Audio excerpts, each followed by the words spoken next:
So the space that we're limited in for autonomous mobile navigation is how good our sensors are and how well we can make choices.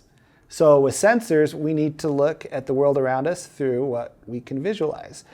We have things like cameras that can get video and images. We have things like gyroscopes and inertial sensors that can detect movement. We have GPS signals, and we're now introducing things like lidar and sonar and being able to sense objects around us. Plus, we actually have the sensors of the wheels turning and how much the robot has moved. So all these things need to come together, and bringing all that together is a bunch of different inputs.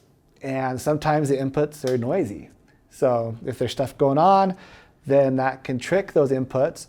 With a computer is very basic. It does this job and this job and this job. And so it needs to take those inputs and decide what to do with them. And it's a fascinating problem space because you're trying to make a robot do what we humans do kind of intuitively or naturally with these senses that we're born with.